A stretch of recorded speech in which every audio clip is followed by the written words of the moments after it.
Welcome everybody. My name is Erin Cameron and I'll be the facilitator for today's webinar, Coal Ash Southeast Toxic Legacy. On behalf of SACE, I'd like to thank you for attending today's webinar. Your interest and support make our work possible. Today's webinar is a great opportunity to share, learn, participate, and ask questions and get involved. So we encourage you to do that throughout the presentation. To ensure decent sound quality, though, we have muted all of your lines, so we hope you'll type in your questions using the questions option on your control panel. For those of you not familiar with SACE, we are a regional organization focused on promoting responsible energy choices that create global warming solutions and ensure clean, safe, and healthy communities throughout the Southeast. We are a membership organization, and we'd like to acknowledge our members on this call and encourage those of you who are not members to please join us today. And now I'd like to introduce our SACE High-Risk Energy Coordinator, Joan Walker. Hey everybody, thanks for being here on today's webinar. As Erin said, my name is Joan Walker and I'm SACE's High-Risk Energy Coordinator, and I coordinate our coal ash work throughout the Southeast. So this year marks the 5th anniversary of the Kingston coal ash disaster, when just before Christmas in 2008, a dam erupted at the Tennessee Valley Authority's Kingston fossil plant near Harriman, Tennessee. 1 billion gallons of coal ash was released, flooding 300 acres of aquatic habitat and destroying dozens of homes. This is one of the largest environmental disasters in U.S. history and put a spotlight on the problem of coal ash and the lack of federal regulations for our nation's second largest industrial waste stream. However, many other communities are still threatened by coal ash, both from the risk of another catastrophic dam failure like Kingston and ongoing water and air pollution. This is especially true in the Southeast, where over 450 coal ash dump sites are scattered throughout our region. On today's webinar, I'll give a snapshot of coal ash in the Southeast, as well as our state regulations.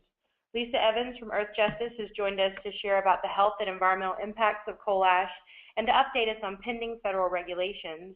And Frank Holloman of the Southern Environmental Law Center will update us on legal actions on coal ash across the Southeast. So first of all, I just want to talk about what is coal ash. It's exactly what it sounds like. It's the waste that's left over when coal is burned for electricity. The waste contains high concentrations of toxic heavy metals that are found in coal, such as arsenic, lead, mercury, selenium, chromium, and many others. It also contains what's captured in air pollution controls. So the coal ash is actually becoming more toxic as those regulations are strengthened. The coal ash is typically mixed with water and stored in massive lagoons and landfills. These are on site at the power plants, and most of these dump sites are unmined, aging, and right next to the waterways that we all use for drinking, fishing, agriculture, and recreation. According to the EPA, coal plants are responsible for 60% of the toxic water pollution in the United States. You can go to the next slide, Erin.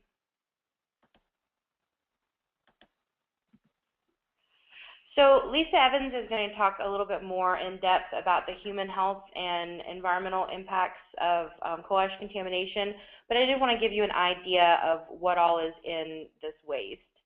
And the real problem with this is that coal ash is less regulated than household garbage currently. Utilities treat the waste as dirt. They say that it's not a hazardous material and it's not toxic. The laws don't currently require safe handling of coal ash, and utilities aren't stepping up to hold themselves accountable. While they may say that coal ash is just dirt, the reality is coal ash is a toxic soup. And we really don't know what happens after this waste sits around for 50 years or more. And in the Southeast, many of our coal plants are aging, as well as their coal ash handling facilities. The toxics can concentrate over time, and studies show that as the chemistry changes in these coal ash ponds, the toxics can actually become more mobile, leaching more readily out into the soil and groundwater and surface waters that we all use. You can go to the next slide, Erin. So now I want to talk a little bit about what's going on in the Southeast with coal ash. If you haven't seen it already, this is our website, southeastcoalash.org. It's a great place to learn more about this huge topic. This is a screenshot of our homepage where you can see we have an interactive map that marks every power plant in the Southeast that has coal ash waste stored on site. The power plants are all labeled based on their EPA dam hazard rating. So after Kingston happened, EPA gathered a lot of data and rated all of the coal ash impoundments in the United States based on what would happen if a Kingston-like failure happened there. So those high hazards that you see in red would cause significant loss of life, most likely in the case of a spill, and damage to infrastructure, while the significant ones would cause slightly less damage to nearby communities and low don't present as much of a threat.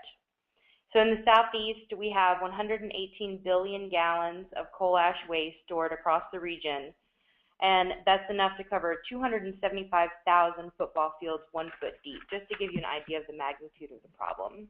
You can go to the next slide. So to find out what's going on with coal ash in your state, you can go to the menu here where you can see we also have the latest coal ash news, a take action page, and learn more with tons of resources and reports. So just go to About Coal Ash, scroll down to find your state, and then scroll over to the right to whichever state you want to learn more about. So this state snapshot gives you an idea of how much coal ash is in each state and how many active power plants there are. And you'll see that some of the states have an asterisk by them, and that shows that those utilities are failing to report at several of their power plant sites. So we're lacking complete information at those sites. Just want to point out a couple of things in the southeast. So as I said before, we have a lot of coal ash in our region. Some of our states rank among the highest in coal ash generation, including North Carolina, my home state, which is 9th in the nation for coal ash generation, and Kentucky, which ranks 5th in the nation for coal ash generation. In Tennessee, a new report from the Environmental Integrity Project recently came out showing that coal ash has already polluted groundwater at 11 TVA power plants, and we're finding that throughout the region as well. In Alabama, the dumps there contain almost 15 million pounds of toxic heavy metals, making it the most toxic coal ash in the nation. So looking at the state regulations that are really filling the gap in the absence of any federal regulations on coal ash. All this information comes from a report released by Earth Justice called State of Failure, which you can find on southeastcoalash.org or on Earth Justice's website. So this slide takes a look at pollution controls like liners, leachate collection, and monitoring. And you can see that we have really a patchwork of insufficient regulations which don't protect our waterways or communities. A couple of states lack any disposal and pollution controls, including Florida, Kentucky, Tennessee, and Virginia. This is really troubling in Florida, where the state has already recognized that hazardous waste is a big problem. They ban hazardous waste landfills in the state because of their really porous geology and high water table. Their water resources are extremely vulnerable to this type of pollution. Unfortunately, however, new legislation recently exempted coal ash from hazardous waste provisions.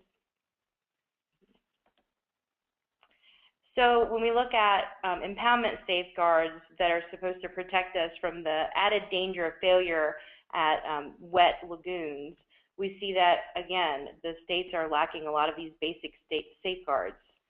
Alabama and Florida both lack any impoundment safeguards, and Georgia, South Carolina, and Tennessee, when this report came out in 2011, had 0% of their impoundments inspected within the last 5 years. So again, our states aren't protecting us in the absence of federal regulations. Again, for more information on what's going on in your backyard, the places you care about, please check out southeastcoalash.org. And now I'm pleased to introduce Lisa Evans. She's Earth Justice's Senior Administrative Counsel. Lisa Evans specializes in hazardous waste law and has been active in hazardous waste litigation and advocacy for over 25 years.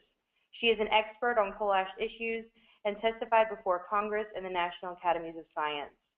Prior to Earth Justice, Ms. Evans worked on toxic coal ash waste issues for the Boston-based nonprofit Clean Air Task Force. And you take it away, Lisa. Thank you, Joan, and thanks to everyone for listening in this afternoon on this really important topic. As Joan indicated, I'm going to provide a national overview of the coal ash problem, describe its scale, talk about the risks it poses to our communities and our environment, and provide an update on where we are in our decades-long effort to obtain federal regulation. Let's start with why we should be so concerned about coal ash. Joan mentioned some of the toxicity issues, and Joan, if you could put on the first slide. So Coal ash is a lethal combination of three phenomena: high toxicity, massive volume, and widespread mismanagement. Add to this trio a perennially powerful industry with bottomless resources to oppose all reasonable regulation of its pollutants. So this is where we find ourselves today. But we've had some victories and we've made progress. So I want to break this down and first, as I said, address toxicity. So coal ash contains 17 heavy metals that occur naturally in coal, but which are concentrated when the coal is burned. Thanks to better and better controls on the smokestacks due to Clean Air Act regulations, increasing amounts of the toxic metals like arsenic, hexavalent chromium, lead, mercury, and selenium end up in the solid waste that results from burning and scrubbing.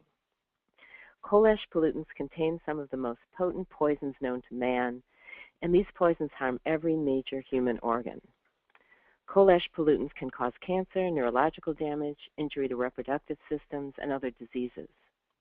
In fact, EPA has determined in a 2010 risk assessment of coal ash that the cancer risk from drinking arsenic-contaminated water near some unlined coal ash ponds is as high as 1 in 50, which is 2,000 times EPA's regulatory goal of reducing cancer risk to 1 in a million. The pathways to human exposure are multiple. They include drinking poisoned water, breathing toxic dust, and eating contaminated soil and food. Next slide. So let's look at the nearly unfathomable volume of coal ash generated every year in the U.S. So burning coal produces 140 million tons of coal ash annually. This is enough ash to fill train cars stretching from the North Pole to the South Pole every year. Coal ash, as Joan said, is the second largest industrial waste stream in the U.S., second only to mining waste. And this huge volume of waste is disposed or dumped in 4 ways. The majority of the coal ash is either dumped in dry landfills or slurried to wet impoundments or ponds. Large volumes of ash are also dumped in active and abandoned coal mines or used as fill in quarries, pits, and holes in the ground of all sorts. A much lesser percentage, about 20% of the coal ash, is incorporated into products or recycled into concrete, bricks, wallboard, and other uses, some reasonable and some highly questionable. But the majority of coal ash is dumped in over 1,000 mostly unlined and unmonitored coal ash landfills and ponds. And because there are no federal disposal regulations and the state regulations are grossly inadequate, these dump sites pose significant threats to public health, safety, and the environment. Okay, next slide. So the result of the failure to regulate coal ash, the toxicity, and the volume is more than, getting ahead of myself. Here we see more than 1,500 coal ash dumps, both impoundments and landfills. We've got more than 1,000 landfills and nearly 450, more than 1,000 impoundments and more than 437 landfills. I want to call attention to the map below, which shows the coal ash ponds distribution and the heavy distribution of coal ash impoundments in the Midwest and the Southeast. And this is notable because the dumping of ash in wet impoundments is the most dangerous method of disposal. And there are several reasons for this. First, most coal ash impoundments are over 40 years old. Therefore, they're less likely to have basic controls to keep the contaminants from escaping the impoundments, such as liners, and also controls to detect those contaminants, such as monitoring. Secondly, when coal ash is dumped in a liquid form, its pollutants are mobile. You've got the contaminants like arsenic and chromium and selenium in solution, and they can easily migrate to underlying groundwater. And third, impoundments pose the danger of catastrophic collapse, as happened at the TVA spill, which can devastate the environment, injure people, injure or kill or take lives, and crush local communities. Next slide. So the The result of this poor management of waste is a large number of documented coal ash contaminated sites throughout the United States. EPA and public interest groups have identified more than 207 coal ash contaminated sites in 37 states. This includes the contamination of drinking water sources and pollution of lakes and streams.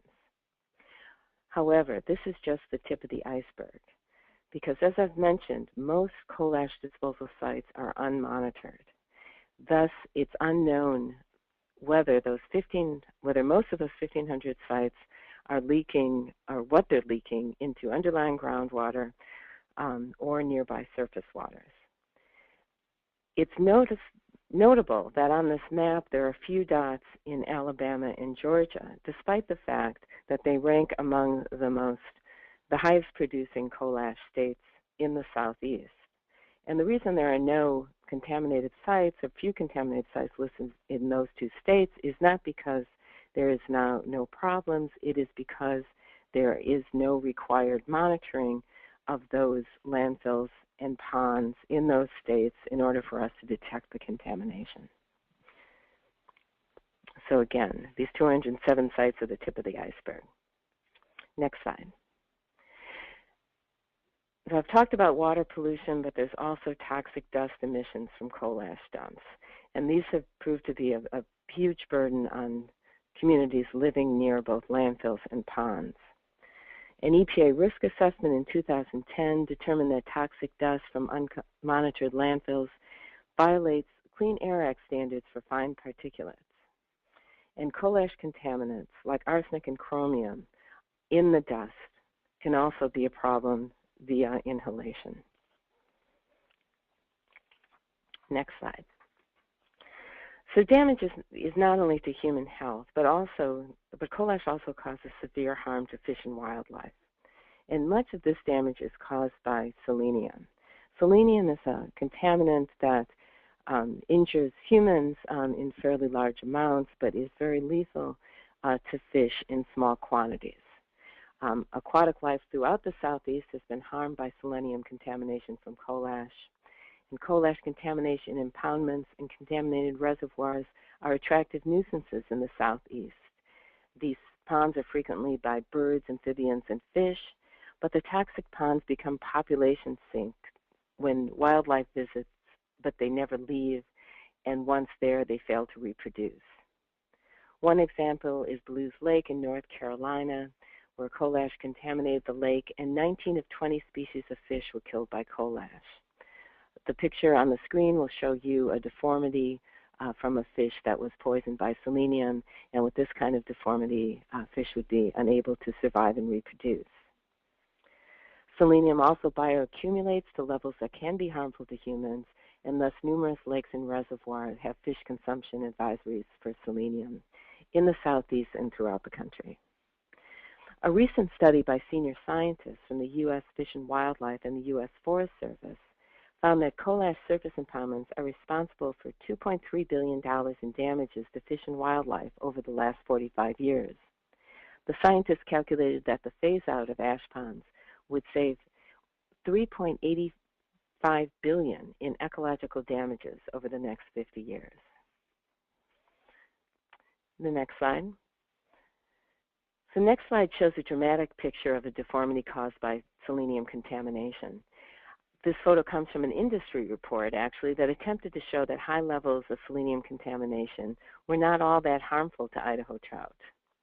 Fortunately for us, this unsuccessful report was leaked and the findings were made public. And it's, of course, a very dramatic shot of what selenium can do to fish. Next, I want to turn back to the TVA disaster for a few minutes because it illustrates the urgent need for federal safeguards. It is critical as we come up to the 5th anniversary to understand that the TVA dam break was not an anomaly. There are over 300 coal ash dams of equal or greater size and age throughout the U.S. These dams are currently operating without the necessary safety standards to prevent another potentially deadly disaster. Next slide. So Joan went through some of the details of the TVA spill, which occurred when a dam made out of earth and ash breached and released over 1 billion gallons of toxic sludge. The damage was immense. And let's run through a few pictures to capture that disaster. Next slide. So this slide shows you how the tsunami of waste surrounded houses. It actually pulled 3 houses off the foundation, swept them away. This house was isolated amidst the waste. Next slide. The toxic sludge reached nearly to the roof, and the resident had to be rescued by crawling out a second-story window. Next slide. Next slide, please. Yeah. Another slide which shows the horrific scale. You can see the immense earth-moving equipment working on the spill. I was there about a month after the spill, and these earth-moving equipment look like little Tonka trucks. Next slide. And the toxic ash was inside and outside of the residence. This represents ash that covered a photo, and this ash was contaminated with arsenic. Okay, next slide. So the TVA spill wasn't the only spill in the last couple of years. There was a very large and dangerous spill occurred in Wisconsin, right next to a power plant where a ravine full of ash let loose 25,000 pounds onto the shore of Lake Michigan. And again, you can see by the scale that boxcars were tossed like toys into the lake. Next slide. I think you skipped one.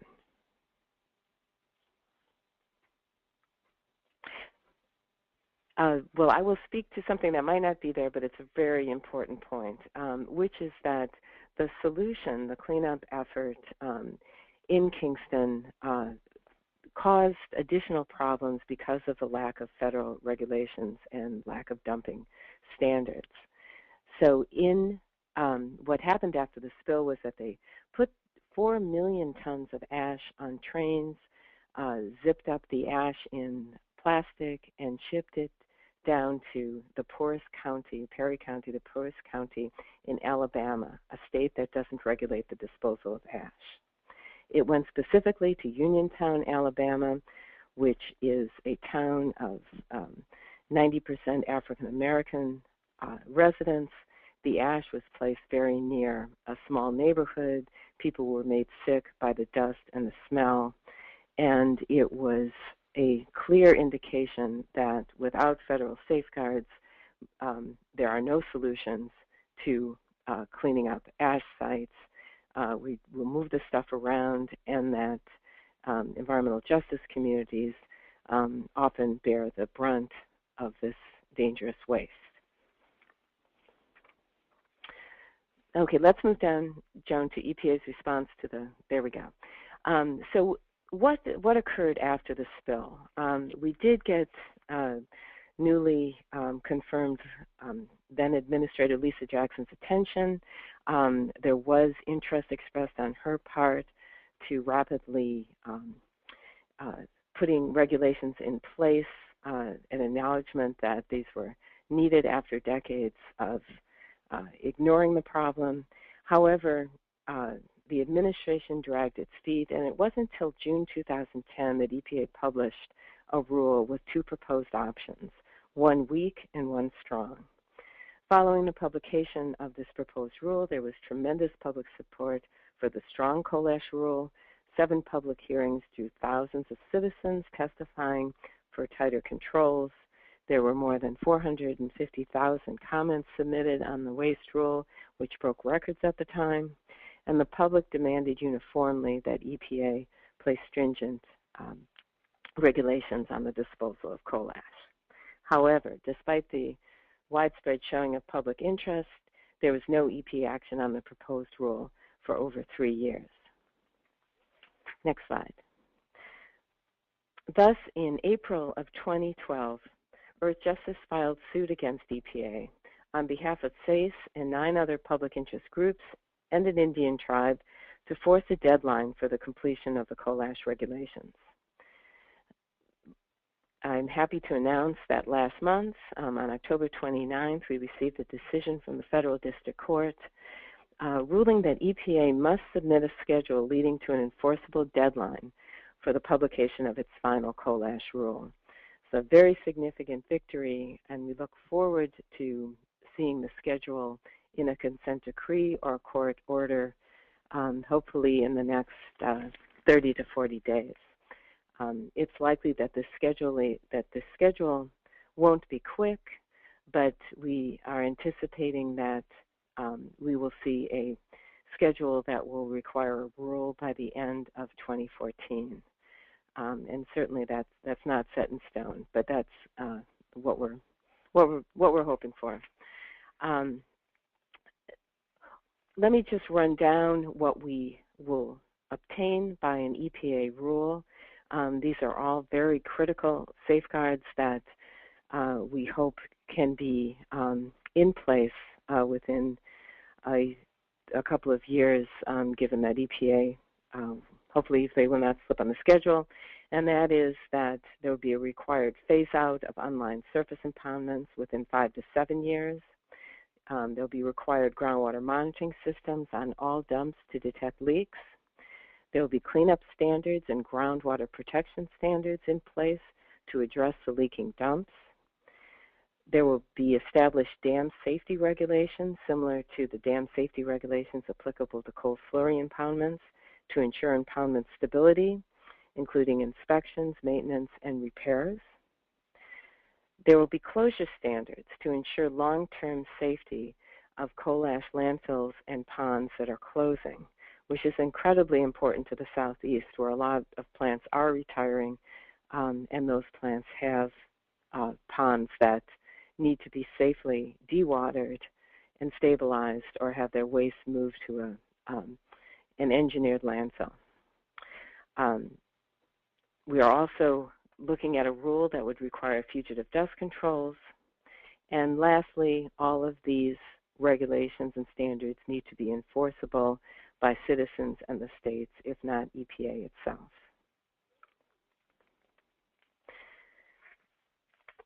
So that's what we're looking towards. And if you could put on the slide, continue down to a slide that has a picture of Senator Hagan on it. There we go. So it's not clear sailing to attain this rule. While we had a great victory in court and we're looking forward to an enforceable schedule for EPA, there are landmines in this road. And Congress has asserted itself, the House, 3 times to pass a coal ash bill that would prevent EPA from completing its coal ash rulemaking. It would take away EPA's authority entirely to establish a coal ash rule. This would be a devastating loss. This would put us permanently in the place where states are able to call the shots, and we've seen what they do, and they will continue to do that in terms of insufficient regulation of landfills and impoundments, and a continued danger to those communities that live next to these facilities. Our hope, and I have a picture of Senator Hagan, not because she supports this bad bill, but because she has not yet declared herself to be against it. So, as you know, we have a slim victory, a slim margin of Democratic senators in the Senate.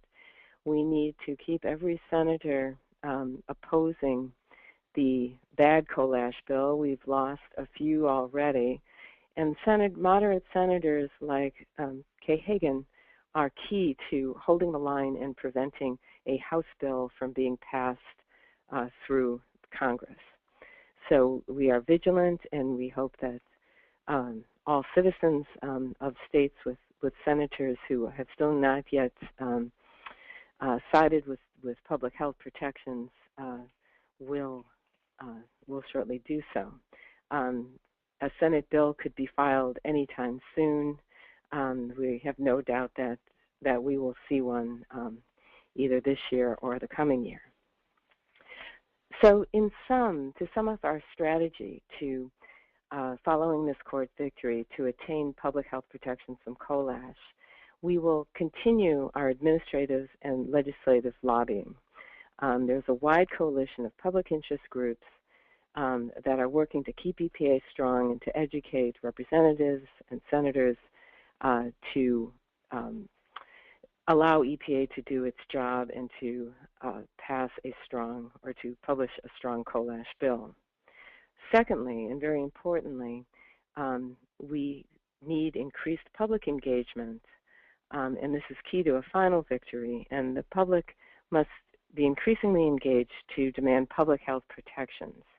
The role of you all on the phone, of the members of all of our sister organizations, to continue through letters, calls, visits, emails, etc., to keep pressure on EPA and the White House to make them know that we care about this rule and about protecting our communities, and equal pressure on our senators and representatives.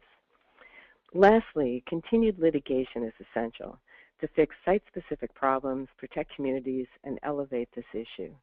The litigation thus far has been very successful in doing this, particularly in the Southeast. And with that, I'd like to turn it back to Joan and Frank to talk about litigation and those victories, and it's the important part it plays in this fight. Thank you, and I look forward to your questions at the end of this webinar. Thanks so much, Lisa. So yes, I want to echo what Lisa just said and remind you all that you're welcome to ask questions anytime. Just enter them into the chat box there on the control panel for your webinar, and we'll get to those at the end here. So I'm going to introduce Frank Holloman. He's with the Southern Environmental Law Center. He's a senior attorney with a focus on litigation there. Frank Holloman attended Furman University, Harvard Law School, and the London School of Economics and Political Science, and has served in several government positions, including U.S. Deputy Secretary of Education, Chief of Staff to former Secretary of Education Dick Riley, and law clerk for U.S. Supreme Court Justice Harry A. Blackmun. In his current role, Mr. Holloman has led several coal ash-related legal challenges throughout the Southeast that he's going to tell us about today. Thank you, Joan. And first, let me start by thanking Lisa and Earth Justice and Joan and Aaron and the Southern Alliance for Clean Energy for all the fantastic work they do on this issue and many others, and also thank the people in the audience who are listening today, many of whom are affiliated with the Sierra Club or Riverkeeper organizations, other community groups that work hard day in and day out to address this issue and others. Today I want to do two things. One is first talk about a general overview of the issue, and then second do a quick run through of where the fight has occurred and is occurring in locales throughout the Southeast that will illustrate how you all are and can be involved in the effort to clean up this serious issue. As Joan said, I'm at the Southern Environmental Law Center. I'm relatively new here. I've been here 2.5 years, and I want to emphasize how fortunate all of us who live in the Southeast are to have it here. Because of its founder and supporters, we have this wonderful organization that provides legal representation for free to community groups and conservation environmental groups through our region. And that is what we are doing in the fight to deal with this challenge of coal ash. I always like to emphasize that litigation doesn't operate in a vacuum. It is really a continuation of advocacy, because we are not really aiming to win lawsuits. We're aiming to improve the protection of our natural resources and the state of our community. So let's talk first. I think it's important to have the three big threats in mind that we're facing from these coal ash lagoons, which are in almost every community in our region. The first is, as Lisa's emphasized, the risk of catastrophic failure. Obviously, this doesn't happen every day, but when it does happen, if it happens where you live or where you get your drinking water, it is a genuine catastrophe of biblical proportions. We just had a terrible catastrophe in Canada this past week that I don't think people yet understand the full implications of it. Second, as Joan and Lisa have indicated, this is a serious source of groundwater and surface water pollution in our region. In the nation, it's a source of half of the toxic water pollution. And as you will see as we go through some of the examples, it's a major pollution source in our region. And the third point I'd like to emphasize is this is a true cost of using coal. But unfortunately, this cost has not actually been internalized. It's been pushed out onto, as Lisa pointed out, wildlife, but also onto human health. And as Joan pointed out, and on communities and water resources. So it's important for people who are running utilities or regulators, if they're going to make the best decisions, to be considering the full cost of the particular method of generating electricity they're making use of. So we want to make sure that cost is recognized and is not dissipated out on all the rest of us.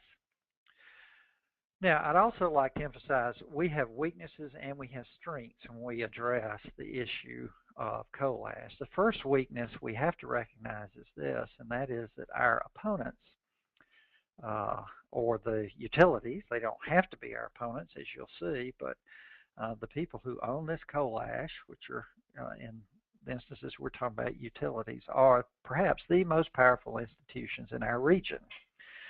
When you think about Duke Power, South Carolina Electric and Gas, Santee Cooper, Georgia Power, Alabama Power, and TVA, they have lots of lawyers, they make lots of political contributions, and they have lots of lobbyists.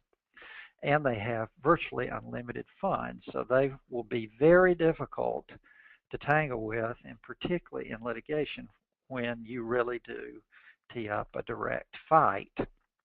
However, I think our strengths outweigh our weaknesses for these reasons. First, what they are doing is almost always illegal.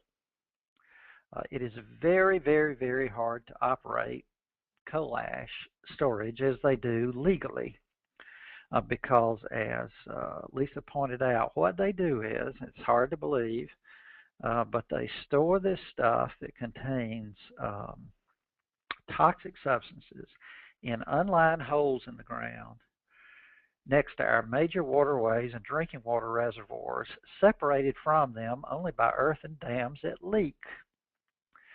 And it really doesn't take much of a law degree to realize something about that has got to be illegal. It's just a question of figuring out what. So first, it is almost always somehow illegal. A second, it is the public agrees with us. In fact, their position is just indefensible. It is hard to justify arsenic. It is hard to justify coal ash. It is hard to justify unlined holes in the ground. It's hard to justify putting a drinking water at the risk of a Kingston collapse. The third strength we have is that the courts, by and large, are pretty good. They're a great engine of the democracy. That it's a wonderful thing when you're in a courtroom and you see the river keeper, which might have 1, 2, or 3 employees, is, believe it or not, on the par with the world's largest utility, Duke Energy. That wouldn't happen in many countries in the world. It does happen here. So the courts are a strength for us. And the final point I would make is as we can talk about later, and you may see some here, this current situation is not only bad for the environment and bad for the organizations and people we represent, it's bad for the utilities. It's a tremendous financial, reputational, and legal risk to the utilities, their officers, and their board members. All right, so that's the background. Now I want to take you on a tour to sort of so you can see what has happened. And up on the screen now is where we first began our work, and that is at the Water East Station of South Carolina Electric and Gas near Columbia, below Columbia, South Carolina, on the Catawba/Wateree River. the Catawba River changes its name to Wateree some distance after it enters into South Carolina. Um, you'll see the squiggly line in the center of your picture there. That is the Wateree River. It bends a lot. And those gray things immediately to the left are 2.7 million 2.4 million tons of coal ash in 2 lagoons. It is and was a very bad situation. This is only 3 miles upstream from South Carolina's only national park, Congaree National Park. These berms leak, and as you can see, the river has made its way into them over time. Rivers do move. The arsenic numbers here in the groundwater were oftentimes, the legal standard is 10 parts per billion. They were oftentimes 1,000 and sometimes 2,000 parts per billion. Extremely high numbers, 100 and 200 times the legal standard. So working with the Catawba Riverkeeper here, we brought suit on behalf of the Catawba Riverkeeper because it works down in the Wateree also. And in this instance, we discovered, in going through the documents, that there was a violation of the South Carolina Pollution Control Act. So we didn't rely on any exotic or strong federal law. We used a local statute. We filed suit in federal court, as we were able to do for technical reasons, but that was good. We got lots of publicity, and remember, litigation is a form of advocacy in one sense. So it's important that the public know what's happening, and litigation can bring that to the fore. As always, they had very good lawyers on the other side who moved to dismiss the case. We survived that motion, and then we negotiated a settlement. And to our knowledge, this is the first time in an enforcement action brought by a government or a private entity where, and you could go to the next slide, a utility bound itself to remove all its coal ash from its waterside lagoons and move it to dry storage in a lined landfill away from the river. Now remember our 3 risks, and the Wateree station, by the way, is an operating plant. It's not a retired plant, so that this will reduce the risk of catastrophic, eliminate the risk of catastrophic failure when this movement is finished. It will greatly reduce the pollution because this material will be stored dry in a lined landfill. And also the utility is incorporating the cost of storing this properly and eliminating the pollution risk, which I believe SCE&G has decided is good for it because it gets it out of an illegal situation and reduces its risk of some horrible catastrophe for which it would be liable. And up on your screen, you'll see the front page paper article in the state paper, which is the major paper in the Columbia region. So from there, let's go to the next slide. We turn to a plant owned by Santee Cooper, another South Carolina utility, and this is it. It's on the Waccamaw River, which is in southern South Carolina in the same county where Myrtle Beach is located, in the heart of the town of Conway. The black water you see at the bottom and going to the left corner, that is the Waccamaw River, which originates in North Carolina. At the top, of course, is the power plant. Behind the power plant is the main highway between Georgetown and Myrtle Beach and the cooling pond. And the mowed areas that you see there are by and large coal ash storage facilities. So there are 2 separated by that canal, that cooling water canal. The reason we went here is, one, these coal ash lagoons were dug out of a swamp. So we have here 1.3 million tons of coal ash stored in unlined holes in a swamp. As you might imagine, that is not an ideal situation. And this probably is some of the highest arsenic numbers we have seen anywhere.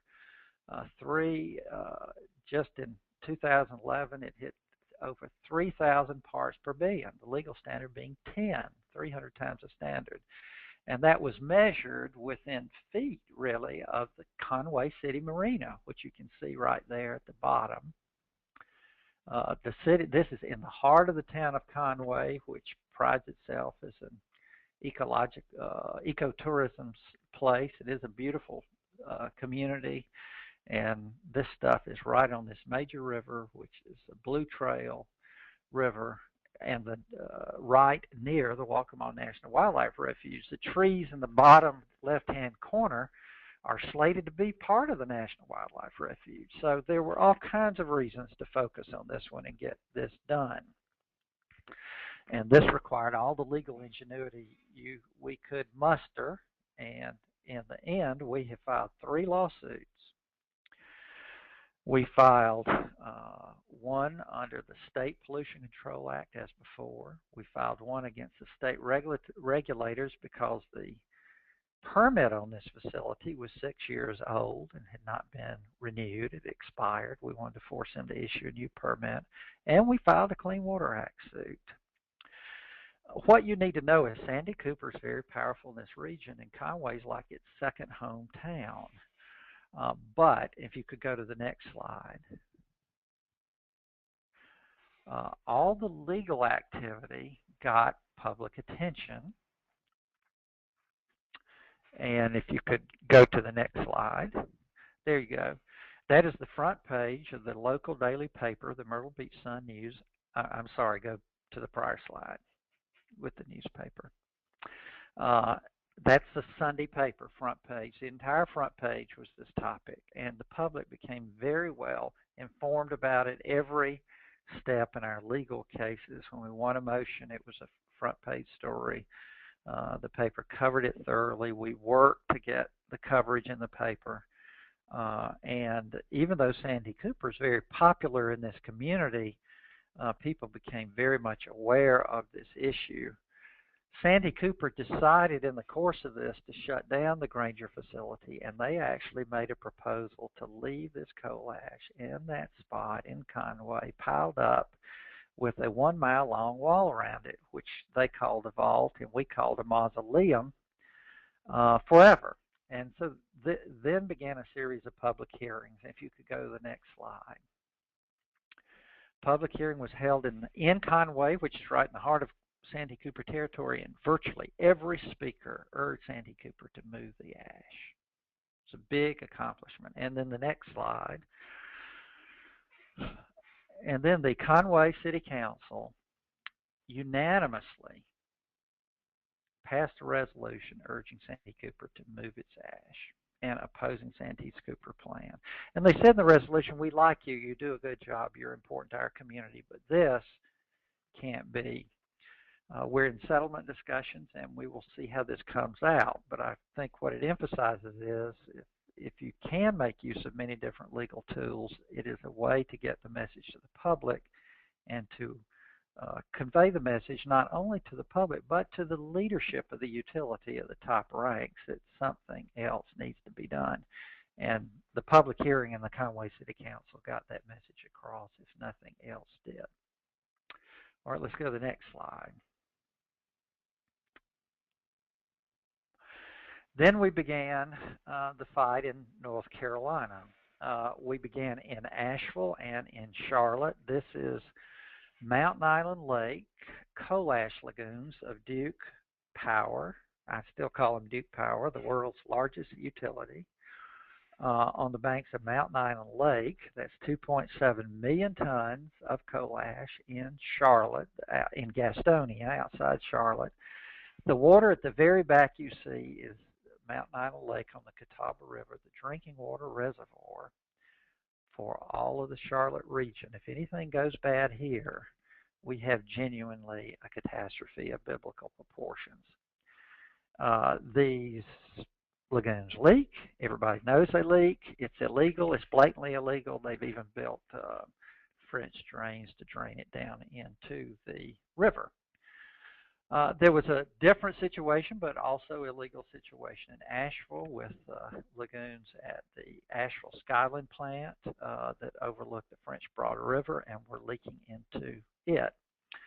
So in both places, we, in this instance, working with the Sierra Club, the Waterkeeper Alliance, the Western North Carolina Alliance, and that is the French Broad River Keeper, and again, the Catawba River Keeper, we sent 60-day notices on each facility under the Clean Water Act. And as a result of that, we could go to the next slide.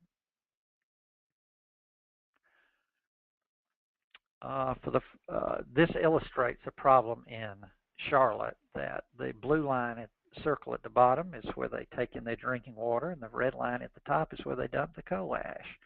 Makes absolutely no sense. Nobody in their right mind would design such a system.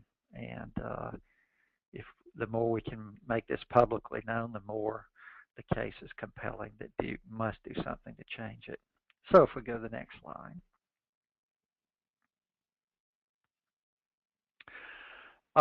We filed our 60-day notices, brought the issue out in Charlotte and Asheville. By the way, the river keepers had been working on this for some time and getting the word out. But filing the legal action gets public and press attention the way very few things do. And this is the Charlotte Observer in the hometown of the largest utility on the planet, which is their hometown newspaper, agrees with our position and tells Duke they ought to deal with this issue. Go to the next slide, please. So we file our 60-day notice, and believe it or not, at the very end of the 60-day notice period in both Charlotte and in Asheville, state of North Carolina sued Duke Energy. And this is really a man bites dog story. It's hard to believe that North Carolina would actually sue Duke Energy, but they did it, and they did it in part because they knew if they didn't, we would. So at the very last minute, they did. And for years, Duke and really the state had been complicit in this, had been saying we're complying with all laws, it's no problem, nobody's at risk, there's no issue. But this is what North Carolina stated under oath in both proceedings as quotes from Asheville. One, they're violating the groundwater standards. And two, if you could go to the next point. Three, they have unpermitted seeps that are violating the law, exactly what the river keepers and the Sierra Club had been saying. And finally, final point, this stuff is no problem, right? Well, North Carolina says under oath it poses a serious danger to public health, safety, and welfare and serious harm to the water resources of the state. So that issue is over. So North Carolina files those two enforcement actions, if you could go to the next slide.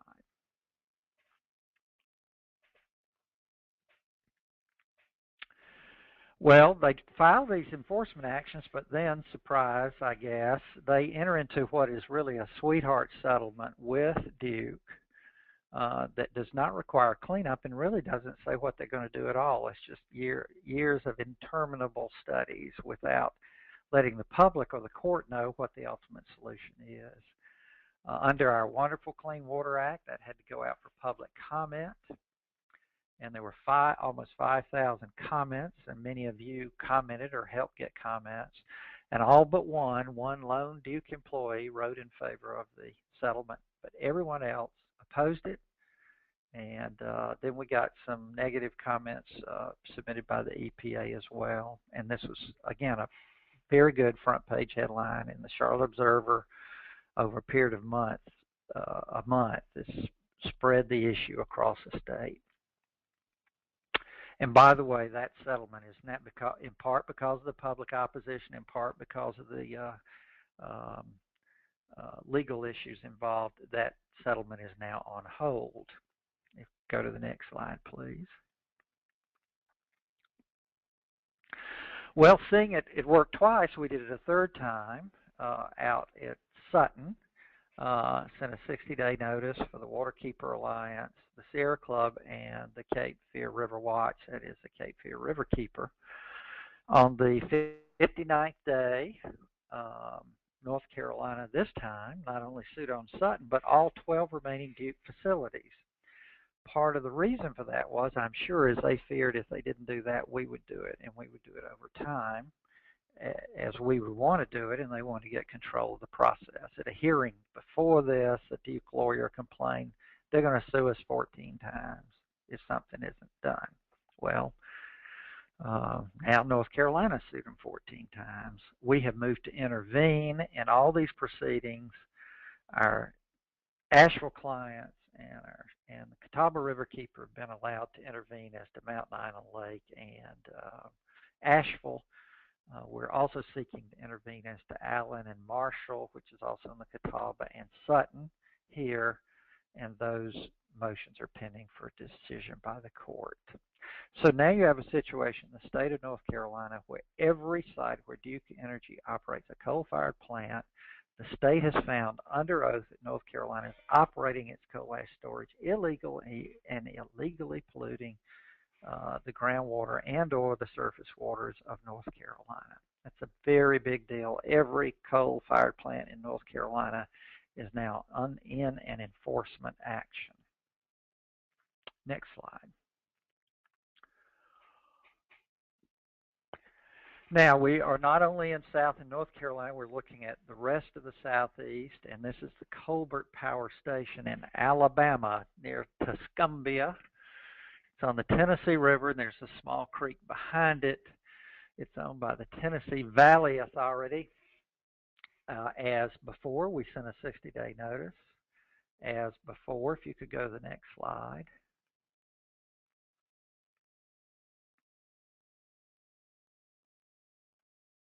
And Frank, I just want to flag for you, sorry to interrupt, but we've only got 1 more minute left on, our hour here. All right, if you go to the next slide, I'll be through.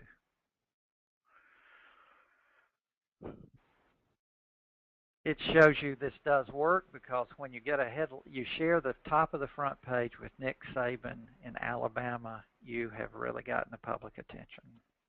So I would just conclude by saying there are many legal avenues. It takes a lot of work because we're fighting a powerful force, but you can have a tremendous impact, and an impact is being had, change is happening, and the public is becoming more and more aware of the issue.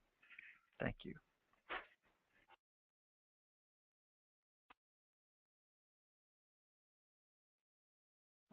Thanks for that, Frank and Lisa. We do have a question that came in. Well, to wrap up, in conclusion, I just want to let everyone know, have our websites here. There's a ton more information on all of our organizations' websites. I know this is a huge topic, and there's more happening all the time. So please check out our websites, connect with us on social media, and stay in touch. So I know we're at the end of our hour, but we did have one question, and here it is, and I'll leave it to Lisa or Frank to answer it. So the question is, I live in Wilmington, North Carolina. The coal plant there is slated for closure. Can you speak to this following response from Duke Energy's public relations representative? Capping ash basins with a synthetic membrane is significantly less expensive and can generally be completed faster than a full excavation. An excavation and removal approach is often much more expensive and likely would take many more years to complete, given permitting and constructing a new landfill and moving the ash itself. Well, this is Frank. A good part of that is true, but irrelevant. The problem at Wilmington, the statement by the Duke person is irrelevant, and that is that at Wilmington there's significant contamination at Lake Sutton, where half the bass have died and hundreds of thousands of young fish are killed every year by selenium poisoning. And on the other side, the water system's having to abandon public water well supply because of the impending risk from Duke's serious and illegal groundwater contamination. If all they do is just put a plastic membrane or some other membrane on top of it, they've done really nothing. They've left it in place. It continues to sit in unlined or facilities with no synthetic liner, interacting and leaking with the groundwater, leaking into it, leaking into the lake. And so that's really no solution at all. We had one engineer tell us that just by putting a cap on unlined coal ash, that is a multi-million-dollar public relations. The problem is not the rain hitting the top. The problem is the interaction with the groundwater around the sides and at the bottom of an unlined lagoon, particularly one out in a coastal area like Wilmington. So it will take longer if you dig it out and just put a cap on top. It will cost more, but that cost can be spread over a period of years and is not a major barrier to the world's largest utility to clean up its pollution and do the right thing for that community. And I think Frank did a great job of answering that question. I just want to add or reinforce that every one of these sites is a needs site-specific examination of what is the safest and most appropriate closure procedure. In a case like Wilmington, it sounds like the ash may have been placed directly in contact with the groundwater, where many, many sites are in contact with the groundwater. So Frank is exactly right that stopping infiltration from above doesn't stop the contaminants from flowing out the bottom. On the other hand, there might be sites where a cap would do that and would isolate the waste from water, but there would have to have been some fairly good engineering building that impoundment in the first place. And the only thing I'll also add is that it's critical that we don't look at fixing the problem for a few years and allowing the utilities to walk away. Improperly closing facilities will keep a dump leaching for decades and decades. EPA has estimated that these coal ash ponds don't hit peak leaching stages until 70 years. So this is a long-term threat to groundwater and to surface water, and we need to take the opportunity to close these systems properly so that the problem is fixed and we're not just kicking the can down the road. And one other point, Joan, just to illustrate the problem at Wilmington. This is hard to believe, but it's true.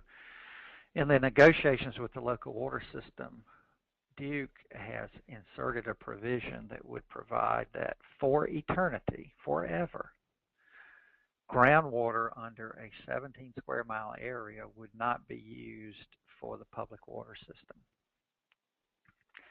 So that illustrates the nature of the problem. As Lisa says, it may not be necessary, and it may well not be necessary at every facility in America to dig up and move the ash, but at each facility, you have to consider not only the cost of the fix, but what is the cost of not doing the fix to the public resources for eternity, for 50 years, 100 years, or more. So that's it's a total calculation, not just comparing a cap with the movement of ash over a limited period of time. Thank you so much, Frank and Lisa and Joan and everybody for attending today. I will answer the final question that just came through. And yes, this webinar has been recorded and will be available on the SACE website, cleanenergy.org, on our webinar archive page. And I'll circulate a link to everybody to that page, so it's a little easier to find. We are thrilled to offer this monthly webinar series, and we hope you'll join us again. Have a great afternoon. Thanks, everybody.